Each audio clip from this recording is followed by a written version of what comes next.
बच्चों, आज मैं आपको कक्षा 10वीं प्रथम भाषा हिंदी के पाठ उपवाचक पाठ है ये साये को समझाने जा रही हूँ। इसके लेखक है हिमांशु जोशी। यह मैं स्पेशली मेरे एक सब्सक्राइबर की डिमांड पे बना रही हूँ ये वीडियो। चलिए देखते हैं साये का मतलब क्या होता है। साये का मतलब होता है किसी का साथ, किसी का जो ना हाथ हमारे सर पर होना। ये बहुत बड़ी बात होती है, चाहे वो मनुष्य हो ना हो, लेकिन उसका हाथ अगर हमारे सर पर है तो हम कितने भी मुश्किलों का सामना कर सकते हैं, या फिर जो है ना उनके साया उनका साथ है यह सोचकर ही हम जो है ना अपने जीवन की दशा बदल सकते हैं। ये कहानी में भी कुछ ऐसा ही है। इस कहानी के मुख्य किरदार कौन है? एक पति पत्नी है और उनके बेटे का नाम है अज्जू। जो अज्जू के इर्द गिर्द ये कहानी ज़्यादातर घूमती है। अज्जू और अज्जू के पिता के मित्र, अज्जू के पिता के दोस्त, जो उन लोगों को पिता के समान ही प्यार करते हैं और पिता का जो है पूरा उसी तरह देखभाल करते हैं। और उनकी एक बहन भी है। तो मुख्य किरदार है अज्जू के पिता के दोस्त, अज्जू उनकी माँ। ये कहानी शुरू होती है कि पत्नी जो है ना यहाँ भारत में बीमार पड़ी है और पति जो है ना अफ्रीका के बहुत दूर अफ्रीका में अस्पताल में बीमार है। कितनी दिनों तक, बहुत दिनों तक उनके जो ना कोई पत्र नहीं आता और पत्नी जो ना हर दिन डाकिए का रास्ता देखती रहती है। डाकिया क्या है, रंग बिरंगे टिकटों का पत्र लेकर आता होगा, वह सोचती हैं, क्योंकि बाहर देश से पत्र आता है तो उस पर अलग अलग रंग के टिकट लगे हुए रहते हैं। एक दिन बहुत दिनों के बाद एक जो है ना पत्र उनको मिलता है और वह जो है ना पति लिखता है कि जो है मैं वह किसी नैरोबी के किसी अस्पताल में एडमिट है। और रंग भेद मतलब वहाँ पर उस समय अफ्रीका में रंग भेद मतलब रंग को देखकर मनुष्य से भेदभाव किया जाता था। वहाँ पर उनके साथ भेदभाव हो रहा था क्योंकि उनका रंग काला था, गोरों को ज़्यादा महत्व दिया जाता था। इसके बारे में भी यहाँ पर दिया गया है।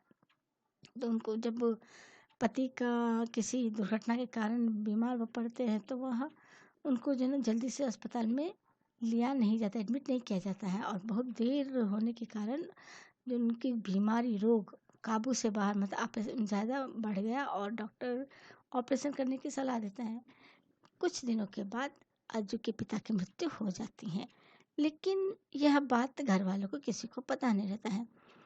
पत्नी जब ये पत्र पढ़ती है कि पति बहुत बीमार हैं, तो वह जो है ना रोती रहती है और अपने अबोध मतलब जो बच्चों को कोई भी ज्ञान नहीं, तब अज्जू और उसकी बहन बहुत छोटे थे, तो वह जो है ना उनको देखते रहती हैं। बच्चों, मैं यहाँ पे कहानी का जो है ना पूरा आपको यहाँ पे सारांश की तरह समझा दे रही हूँ कि एक दिन क्या होता है। जब अज्जू के पिता की मृत्यु हो जाती है तो उनके दोस्त जो है ना, अज्जू के पिता के दोस्त बहुत अच्छे रहते हैं। वह अज्जू के पिता के बिजनेस में, व्यापार में आधे के साझेदार रहते हैं। वह क्या करते हैं कि पत्नी को पता चलने नहीं देते हैं।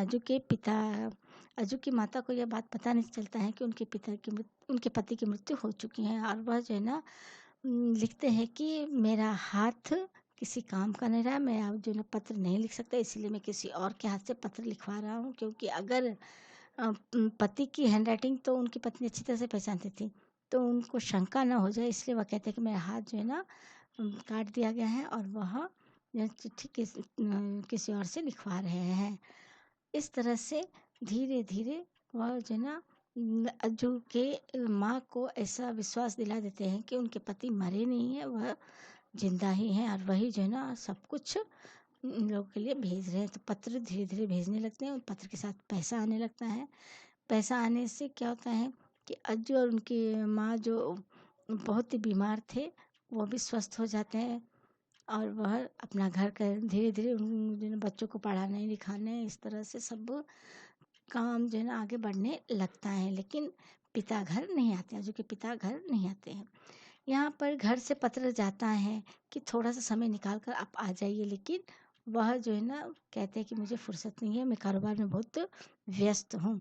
लेकिन वहाँ से अफ्रीका से जो भी पत्र, हिदायतें मतलब जो भी उन लोगों को सिखाया जाता है कि किस तरह से पढ़ना है, क्या करना है, यह सब मेहनत किस तरह से करना है। यहाँ पे देखिए, माँ को किसी किस्म का कष्ट नहीं देते, कहना मानते हैं, पढ़ने में बहुत मेहनत करते हैं। अज्जू कहते हैं कि बड़ा होकर वह भी पापा की तरह अफ्रीका जाएगा, इंजीनियर बनेगा, पापा के साथ खूब काम करेगा। क्योंकि अज्जू को पता नहीं है कि ये पापा के दोस्त हैं। वो समझता है कि पापा ही अफ्रीका से मुझे ये पत्र लिख रहे हैं। अब पूरे 12 साल का हो गया, छठी कक्षा में अव्वल भी आ गया। मास्टर जी कहते हैं उसे वजीफ़ा, वजीफ़ा का मतलब होता है छात्रवृत्ति, स्कॉलरशिप मिलेगा। वह आगे की पढ़ाई भी जारी रखना चाहता है। और उसकी बहन तनु, अज्जू की बहन तनु, जो 18 पार कर गई, उसका ब्याह करना भी करना चाहिए। तो कहीं कोई अच्छा लड़का अपनी जात बिरादरी का मिले तो चल सकता है। इस तरह से चिट्ठी के जवाब में बहुत सी बातें थी। लिखा था, इस समय तो नहीं है। हाँ, अगले साल तनु के ब्याह पर अवश्य पहुंचेंगे। कौन लिखता है?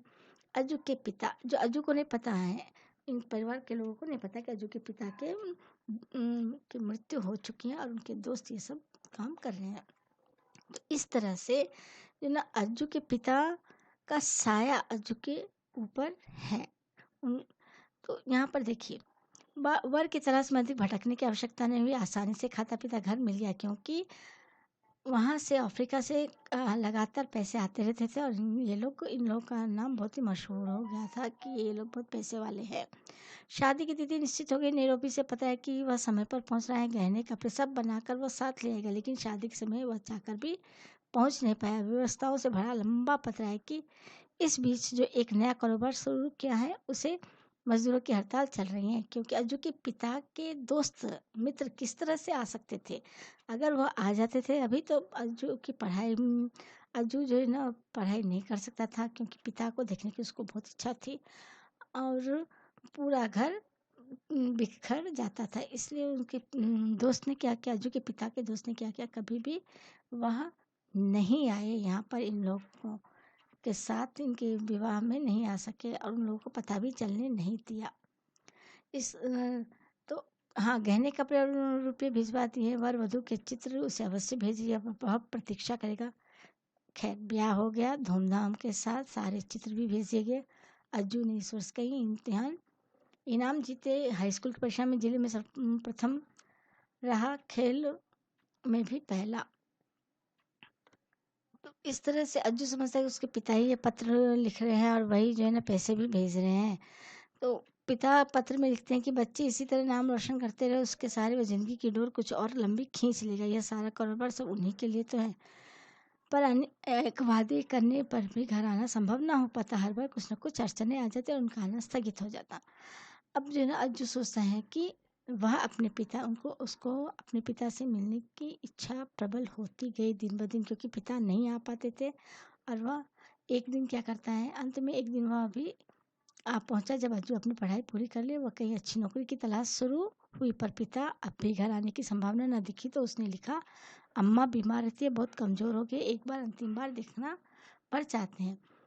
वो अज्जू समझता है कि अगर अम्मा की बीमारी का बहाना हम बताएंगे तो पिताजी ज़रूर आएंगे। लेकिन वह पिता फिर पत्र में लिखते हैं कि वह जो है ना नहीं पहुंच सकते हैं।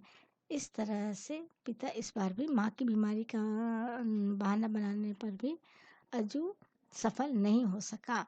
फिर वह क्या करता है कि उसको मन में गहरी उत्कंठा, मतलब देखने की इच्छा थी पिता को। और वो उसने चाहा कि अचानक से पहुंचकर पिताजी को अचंभित कर दिया। और वह नैरोबी चला गया। पूरा पासबुक वीज़ा बनवाकर, पासपोर्ट वीज़ा सब देखते देखते बन गया। और वह दिल्ली से विमान से रवाना भी हो गया। नैरोबी पहुंचा तो सीधा अपने जो पत्र पर हमेशा एड्रेस रहता था, उसी एड्रेस पर पहुंच गया, उसी पता पर पहुंच गया। लेकिन जब वह वहाँ पर जाता है तो वह देखता है कि वहाँ पर कोई भी घर में ताला लगा हुआ है। अगल बगल वालों को पूछने पर पता चलता है कि यहाँ पर एक वृद्ध आदमी रहता है जो रात को लौटता है। जो वहीं पर बेंच पर जो ना अपने पिता की प्रतीक्षा करने लगा। जब वह बूढ़ा व्यक्ति आता है तो वह देखता है, अज्जू को देखते वह पहचान जाते हैं कि जरूर अज्जू ही हैं। और वह उसे देखकर देखिए, उसका नाम धाम पूछा तो अपने बाहों में भर लिया। बड़े उत्साह से उसका स्वागत किया। भोजन के बाद उसे कमरे में ले गए। दीवार की ओर उन्होंने इंगित मतलब इशारा किया कि एक नन्हा बच्चा माँ की गोद में ढुल कर अकेलक रहा है। वह किसका चित्र है? युवक ने गौर से दिखा, कुछ झेपते हुए कहा, मेरा। वृद्ध इस बार कुछ और से खिलखिलाया, मेरे बच्चे तुम इतने बड़े हो गए हो, सच कितने साल बीत गए, जैसे कल की बात हो। और उसके चेहरे की ओर देखा, तुम शायद नहीं जानते तुम्हारे पिता का मैं कितना जिगरी दोस्त हूँ। कितने लंबे समय तक हम साथ साथ रहे, दोस्तों की तरह नहीं, सगे भाइयों की तरह रहे। उसी ने मुझे हिंदुस्तान से यहाँ बुलाया था, बड़ी लगन से सारा काम सिखलाया। साथ साथ साझे में हमने एक कारोबार शुरू किया। नैरोबी के आज यह एक बहुत अच्छी फ़र्म है, यह सब उसी की बदौलत। कहते-कहते वो ठिठक गए।